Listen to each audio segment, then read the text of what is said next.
Hello les gars, j'espère que vous allez bien. On se retrouve pour une nouvelle vidéo aujourd'hui. Ça fait très longtemps que j'ai pas fait sortie de vidéo. Je vais pas vous sortir d'excuses comme la dernière fois et de promesses en mode ouais, je vais reprendre une séquence par jour, etc.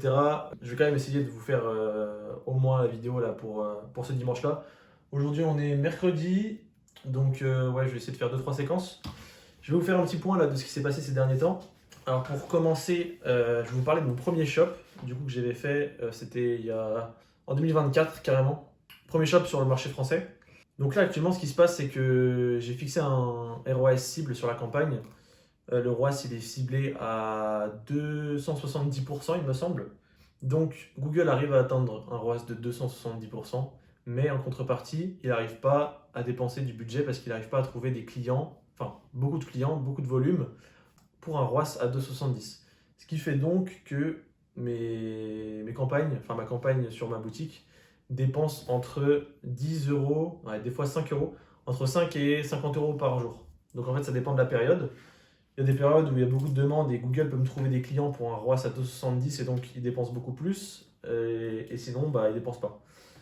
Autrement, j'ai changé d'agent aussi pour cette boutique. J'ai pris l'agent que conseillait Enzo dans son accompagnement. Et c'est super cool parce que l'interface elle est vraiment bien. Genre, tu peux tout contrôler sur une interface. T'as pas besoin de te faire chier à demander aux fournisseurs de t'envoyer des factures pour les produits qui viennent d'être commandés. Tout est mis à jour tous les jours sur leur site, bon, sauf le dimanche. Et c'est vraiment, vraiment cool. En plus, les prix sont vraiment compétitifs. Seul problème là, que j'ai actuellement avec la France, c'est que du coup, sur cette niche-là en particulier, les délais de livraison ont été rallongés énormément à cause de la taxe des 2 euros sur l'importation en France. Vous avez dû entendre parler de celle-là. Donc, ce que font les fournisseurs, enfin les agents, c'est qu'ils font arriver le produit, ils le font dédouaner en Hollande, et ensuite ça redescend vers la France en camion. Mais du coup, ça retarde énormément le délai de livraison des commandes. Là, ça s'est amélioré un petit peu. Honnêtement, je vais vous dire, au début, quand ça a été mis en place, je pense que les process n'étaient pas bien rodés et donc ça mettait 30 jours en moyenne pour livrer un client, ce qui est énorme. Là, on s'est amélioré un petit peu, on est autour des 15-18 jours. C'est pas encore ouf, mais j'espère que ça va s'améliorer par la suite. Et en soi, je peux pas faire grand chose dessus à part prendre une ligne un peu plus rapide, mais ça me coûterait 30% en plus de mon coût de shipping. Donc, c'est pas forcément viable, même si j'ai des marges qui se sont améliorées parce que j'ai augmenté un petit peu les prix sur ma boutique. Et j'ai aussi baissé mes coûts de produits grâce au nouvel agent. Donc voilà, pour la première boutique. Deuxième boutique, je vous en avais parlé dans les précédentes vidéos que j'étais en train de la construire. Alors depuis, elle est terminée. Je l'ai soumise au GMC. Je vous rappelle que c'était pour le marché UK. Et le Google Merchant Center m'a banni. Donc au début, j'ai cru que c'était juste un ban pour la validation d'identité. Donc j'ai juste fait ma validation de l'identité et j'ai demandé l'examen. Après ça, je me suis fait reban et là du coup j'ai inspecté mon site et je me suis rendu compte que dans mon méga menu, j'avais une vingtaine de liens brisés, donc de page 404 parce que en fait mes pages de collection, celles qui étaient vides, je les ai exclues des marchés, donc exclues de la boutique en ligne et exclues de Google et YouTube. Sauf que ils étaient dans le méga menu et j'ai oublié de les enlever. Résultat, l'agent de Google arrive sur le site, il voit des liens brisés partout. Il y a aussi le fait que j'ai une adresse française et un numéro de téléphone français sur le marché UK et que mon site était vraiment positionné en mode branding full UK, en mode c'est une marque de Londres, tu vois. Donc c'était vraiment pas ouf. Et je pense que c'est pour ça que j'ai été flag. Du coup, j'ai pris deux bans sur deux demandes d'examen consécutives, donc il m'en reste une dernière. Là, on est le 22 avril et je peux la soumettre le 23 avril, donc demain. Pour mettre toutes les chances de mon côté, j'ai pris un freelance qui s'occupe de ça. C'est pas un mec de Fiverr ou quoi, c'est un français que j'ai trouvé sur LinkedIn. Passez sur Insta, je vous enverrai le contact si jamais, si vous avez besoin. Et donc on est en train de faire ça, là j'ai mis pas mal de trucs en place. Déjà j'ai pris un numéro de téléphone on-off pour le marché UK avec une messagerie vocale dédiée. Ça je pense que ça rajoute beaucoup de trust. Et puis pareil, j'ai enlevé tout ce qui était London, enfin tout ce qui était lié au UK. Vraiment, il faut que ça soit un site qui soit le plus neutre possible en fait, c'est ça. Et après, on viendra rajouter tous les éléments de marketing, de branding, etc. Quand on a spend un petit peu d'argent quand même avec Google. Même si c'est pas sécurisé, encore une fois, on peut quand même se prendre un ban après ça. Mais bon, au moins ça redonne trois chances. Parce que là, c'est ma dernière chance. Si ça passe pas, littéralement, je suis cook. et je vais devoir faire une méthode assez bancale où il faut dupliquer le shop Shopify sur un autre nom de domaine, enfin un autre Shopify, enfin bref, j'ai pas envie d'en arriver là parce qu'en plus du coup mes prochains Google Merchant Center ont moins de chances de passer, donc je veux vraiment pas en arriver là. C'est pour ça que j'ai décidé de mettre toutes les chances de mon côté en prenant un freelance. Au niveau du troisième shop, du coup là cette fois-ci c'est une boutique de niche, marché français, que je suis en train de construire. Là, du coup, j'ai fait l'arborescence, j'ai trouvé la niche, le marché aussi. Je suis en train de faire l'ICP actuellement, donc avec toute la data que je suis en train de récolter, que ce soit sur YouTube, Reddit, les concurrents et Amazon. Après, une fois que l'ICP est fait, je vais commencer à rédiger les fiches produits. Déjà, je vais importer les produits de mes concurrents et ensuite, je vais rédiger les fiches produits. Et après, j'espère pouvoir sortir cette boutique. C'est noté sur mon dashboard carrément, c'est avant le 14 mai. Donc ça me laisse environ 3 semaines. Là, j'ai un gros pic de motivation, donc ce soir, c'est nuit blanche. Là, il est 21h06. Je vais essayer de bosser jusqu'à 4h du mat. Bon, nuit blanche, pas vraiment, peut-être pas, on verra. Mais ouais, le but là, c'est que ce soir, j'ai au moins fait allez, 50 produits. Ça serait cool. Et voilà. Donc je vous retrouve demain ou après-demain pour la prochaine séquence, les gars. Allez, ciao. Salut les gars, j'espère que vous allez bien. On est le 28 avril, on est mardi. J'ai tourné une séquence la dernière fois, donc là c'est la deuxième. Donc pour ma deuxième boutique, la deuxième boutique, je vous avais dit, il me semble, dans la dernière séquence, qu'elle avait été bannie par le GMC, qui n'était pas passé. J'en étais à 2 examens sur 3, le troisième étant le dernier. Et après ça, normalement, c'est un ban définitif selon Google. Après, de ce que j'ai entendu, il y a des méthodes pour bypass ça, donc à voir. Là, je viens de soumettre aujourd'hui ma troisième demande d'examen, après avoir fait appel à un freelance pour vérifier tout mon site. Donc j'ai vraiment pas mal, je me suis vraiment donné là-dessus pour pas que mon site soit ban. J'ai vraiment dépensé beaucoup d'énergie dedans pour ne pas être ban.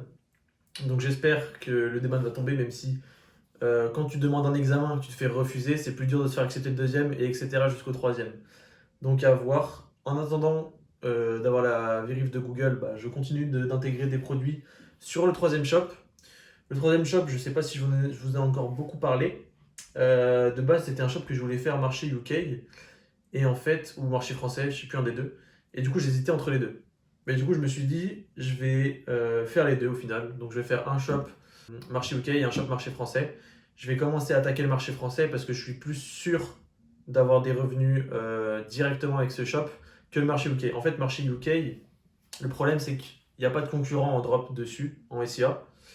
Et donc je me dis, s'il n'y a pas de concurrent, c'est soit parce que j'ai un boulevard devant moi, ou soit parce que ça marche pas au UK, simplement. Alors qu'en France, vous voyez, j'ai 3 concurrents en SEA, j'en ai quelques-uns en SEO. Donc c'est un marché qui fonctionne et où je peux prendre ma place et prendre une part de gâteau. Donc je vais commencer à attaquer le marché français.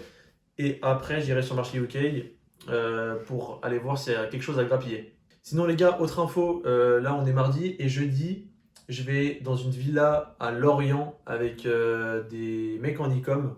Je sais pas si vous connaissez le Hate Lab, j'ai rejoint l'écosystème il n'y a pas si longtemps que ça. Et du coup, on s'est organisé une petite villa avec 10 personnes qui sont dans l'e-com, donc ça va être super cool.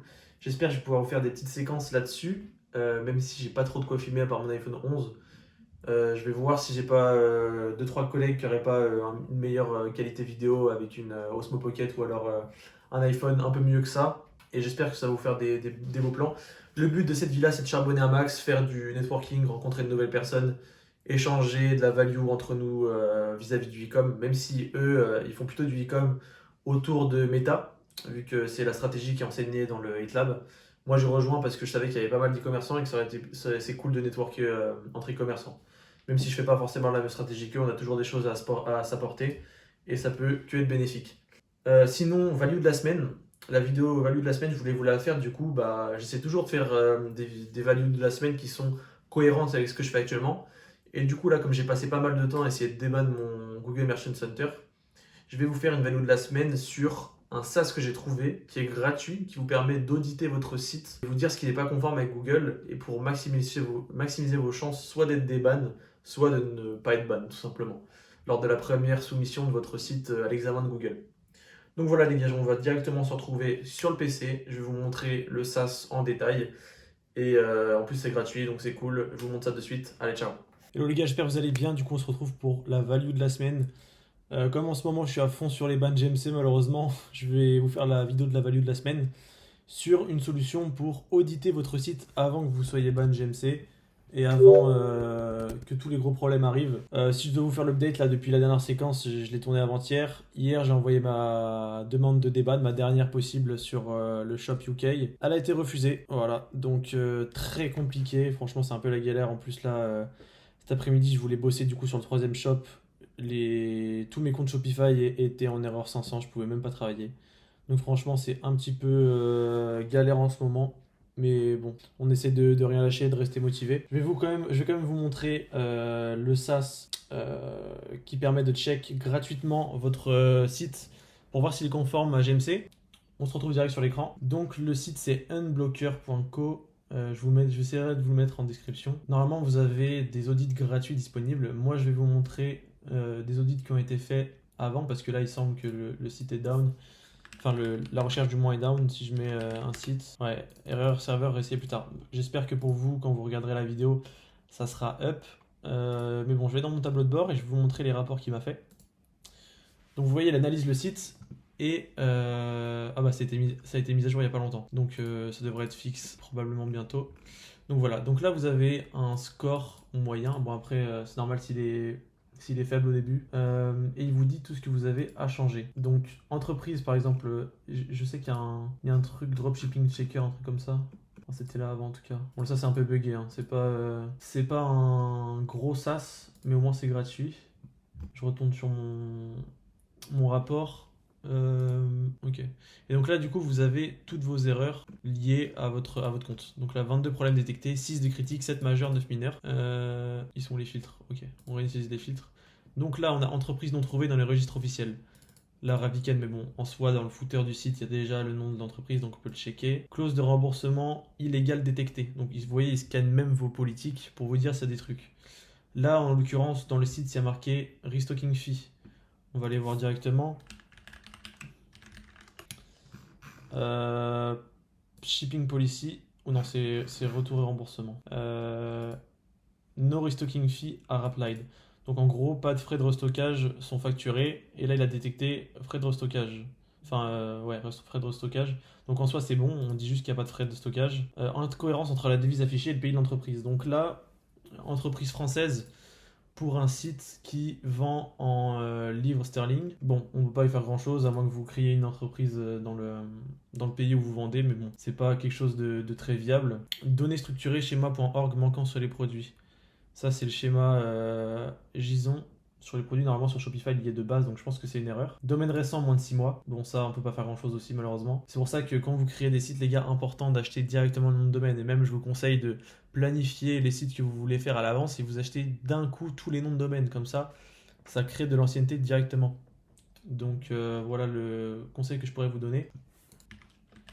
GTIN EN manquant dans le flux shopping, ça, on peut le régler facilement dans le Merchant Center en mettant un filtre sur le flux produit.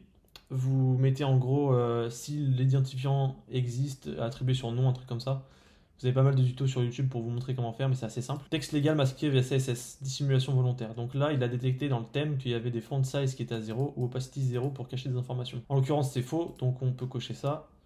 Incohérence entre téléphone et l'adresse. Téléphone UK, adresse France. Ça, malheureusement, c'est ce qui est présent ici. Adresse française pour un numéro de téléphone UK. Bon bah je vais pas acheter un appartement UK pour vendre UK, donc on va laisser comme ça.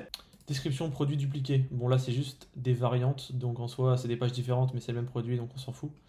Numéro de TVA intracommunautaire, on est en micro-entreprise, on n'en a pas. Trustpilot ou avis tiers absent, ça bon on va pas le fake. Et GTIN manquant, ça c'est un peu sur, on l'a déjà vu tout à l'heure. Et voilà, là après vous allez avoir les fonctionnalités mineures qui seront bloquées. Un plan d'essai gratuit il me semble.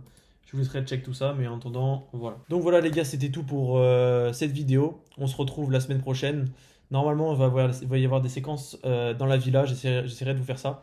Je vais essayer de déban ce foutu site. Et au pire, je continue sur le troisième en espérant qu'il passe correctement. Bon, ça sera sur le marché français, donc ça devrait être un peu plus simple.